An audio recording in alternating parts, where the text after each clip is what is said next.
Hey everybody, thanks for watching. This is Andrew from Schnauzerface Minis. Today I'll be painting a Protectorate of Menoth Castigator, which is one of my favorite warjacks in all of Warmachine.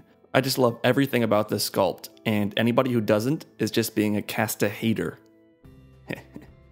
Castigator. Classic.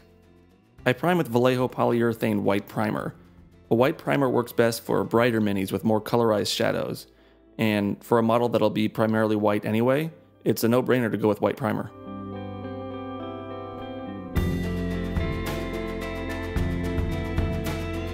I start with P3 Thornwood Green. I thought a brownish green color might be a cool shade for white. All sorts of colors can shade white effectively, so just experiment and have fun.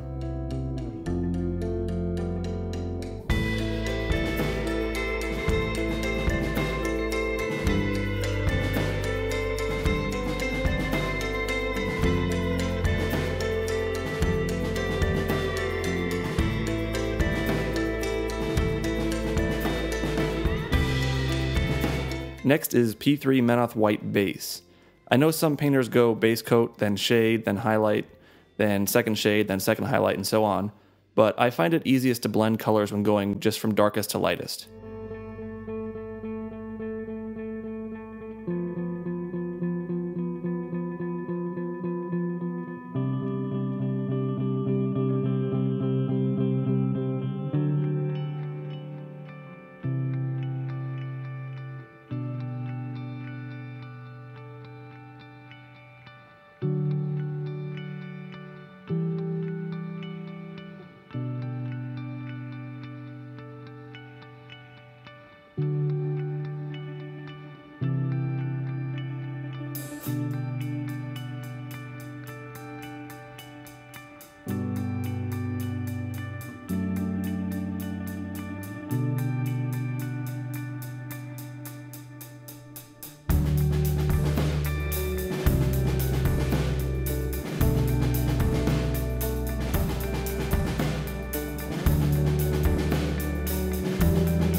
I finished the highlights with Vallejo Model Air White. Typically I only use white as an extreme highlight if at all, but this model needs to register as white, so I'm covering a fairly significant amount of the surface.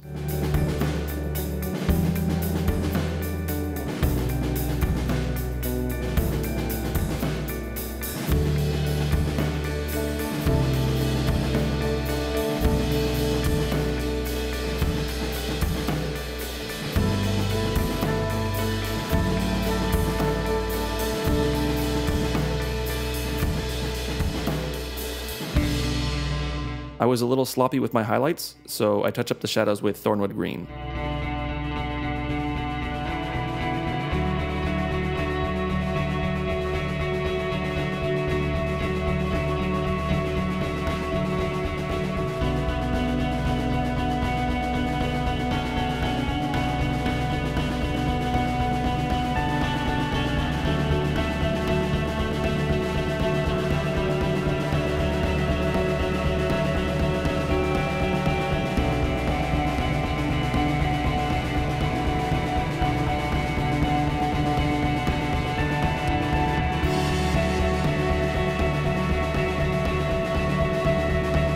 I used a crushed olive green artist pastel to blend a little color into the midtones.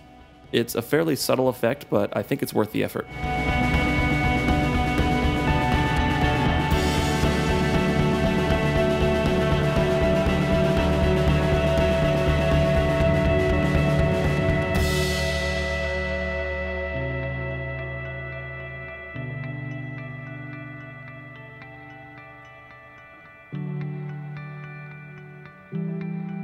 I seal the pigment in place and protect the underlying layers with Liquitex matte varnish. I'll talk more about varnishing later in the video.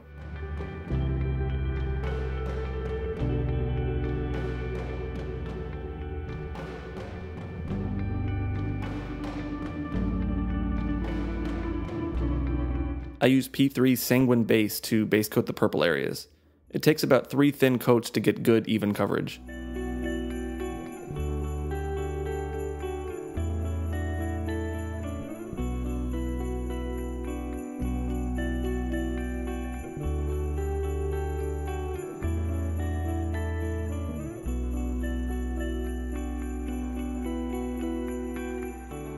At this point, I made a pretty huge mistake. I assumed I knew what the studio scheme looked like, so I painted without a reference photo. It is definitely not supposed to look like this. The purple on his head makes him look like Darkwing Duck, so I'm going to have to change it. I found it easiest just to remove the head and fix everything. On the bright side, now the model looks like some sort of largemouth bass. I obviously have no idea what a fish sounds like.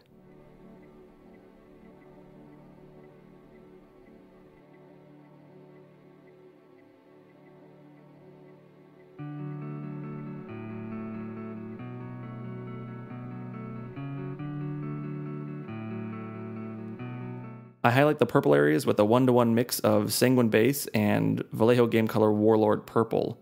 Don't be afraid to mix paints from different lines. As long as they're all acrylics, they'll mix together just fine.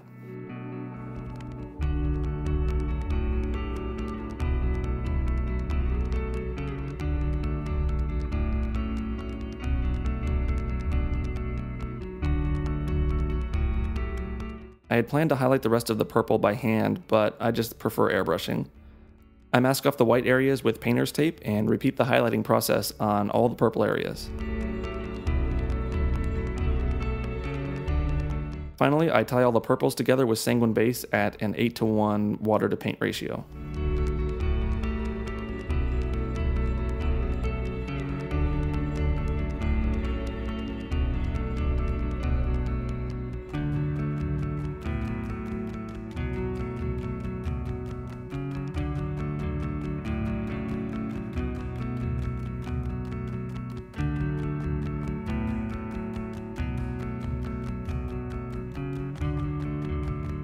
I base the copper with Vallejo Game Color Dark Flesh Tone. These areas will be somewhere between copper and gold, so I like the dark reddish-brown base coat for this.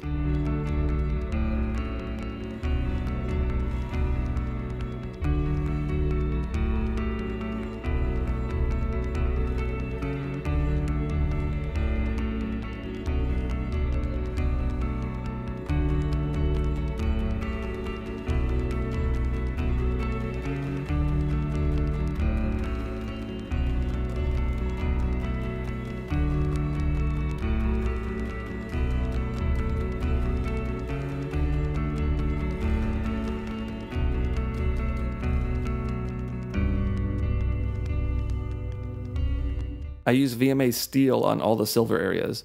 These metallics have great coverage and will go on in just one coat over white.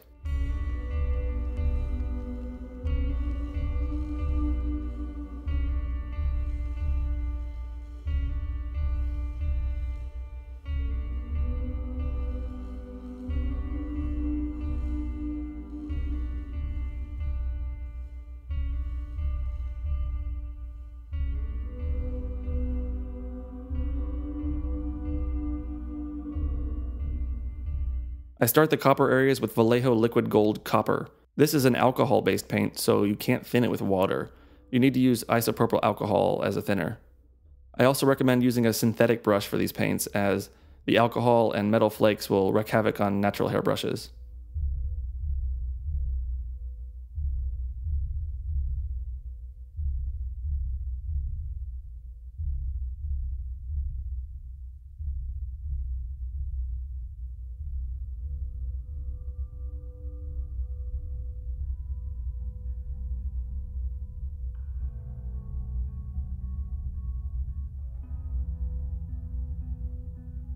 I mix copper with old gold to begin highlighting.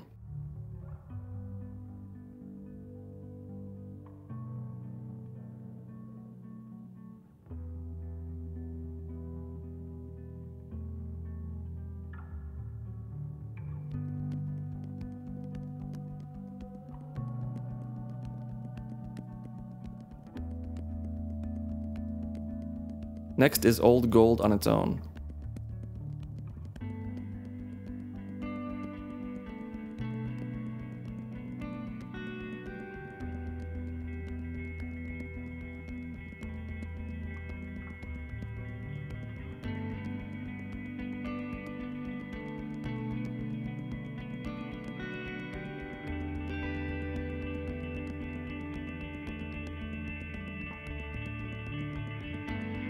Final highlight is Vallejo Model Air Gold.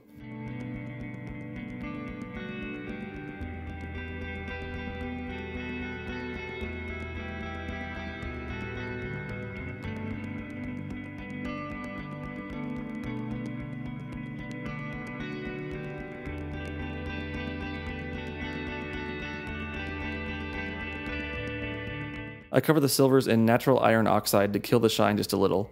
It also provides some nice definition to the metallics.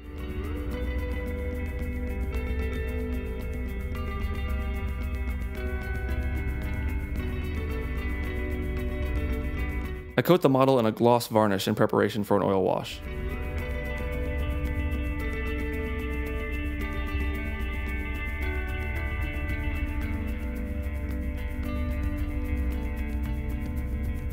For the oil wash, I'm using Van Dyke Brown. I don't want to dirty up the white, so I'm only putting this on the copper metallics.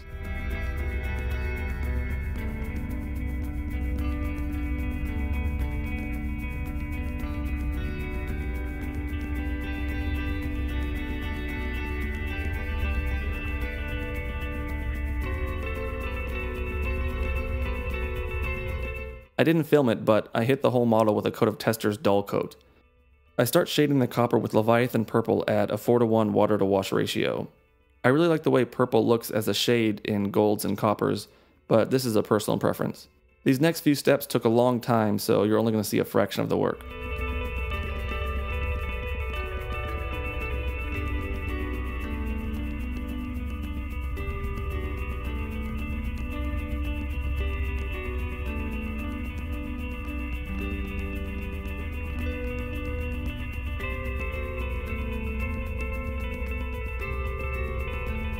I continue to shade with P3 brown ink at a 4:1 ratio.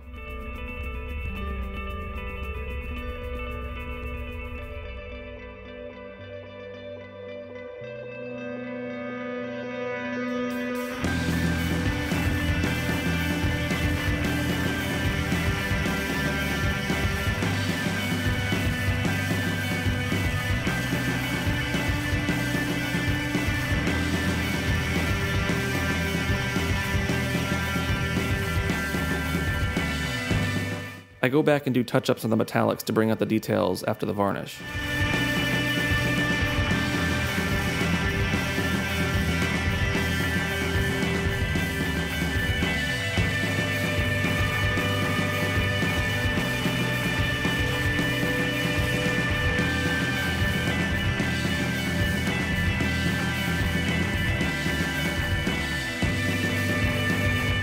What do you call a castigator who shops at Zoomies? Castigator.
What do you call a castigator who oversees paintings in a museum? A castacurator.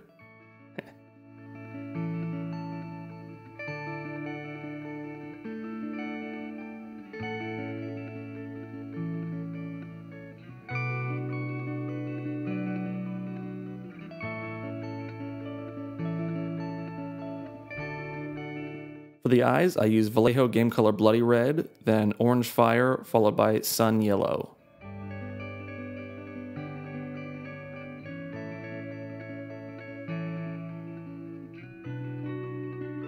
What do you call a castigator that brings you food and refills your drinks? A castawaiter.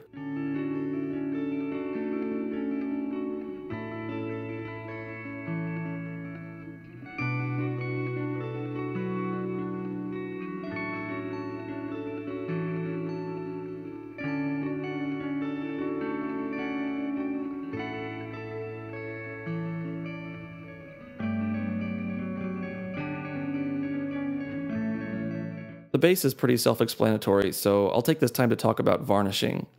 I used to be pretty against using a lot of varnishes, as some of them tend to shift or dull the colors a little bit, but now I just account for that in my workflow. In other words, I'll highlight a little brighter than I ultimately want, as the matte varnish will bring it down a little. At this point, we've got a matte varnish, gloss varnish, and Tester's dull coat on the model. Each one was used for different reasons. First, a varnish is a great bookmark for your progress, especially when airbrushing. If I accidentally slop paint on an area I've airbrushed, it's extremely challenging to fix the gradient by hand. By sealing the model with the varnish, I can use some thinned down isopropyl alcohol to erase stray paint. Varnishes also work great to seal in pigments or oil washes. Weathering pigments will eventually rub off unless you set them in place. There's a variety of products that can do this, but a varnish is probably the easiest. Also, a gloss varnish will provide a really slick surface for oil washes. This isn't 100% necessary, but it really does help a lot. Finally, the most obvious reason to use a varnish is to protect your paint from chipping. You'll still want to start by scrubbing the model clean with soap and water and using a really good primer, but varnishes will go a long way to keep your paint job intact. I try to make my models look decent, but these are still just game pieces. I've got to keep in mind that they'll be handled a lot, and while you may take good care of your own minis, you'll inevitably come across an opponent who is reckless during games. I found one constant in wargaming. There's an inverse relationship between how well you paint your models and how well your opponent treats them. If you just do a quick base coat, dry brush, and wash, odds are your opponents will treat your models with little kid gloves. If you spend 8 or 10 or more hours on one model, it's only a matter of time until some idiot rolls your Warcaster across the table like it's a bowling ball. So keep that in mind.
What do you call a Castigator that's a reptilian carnivore often found along the Florida coast?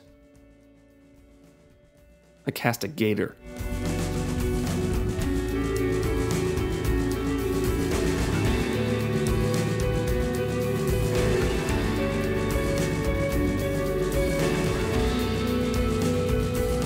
Well, that's all I got for this one.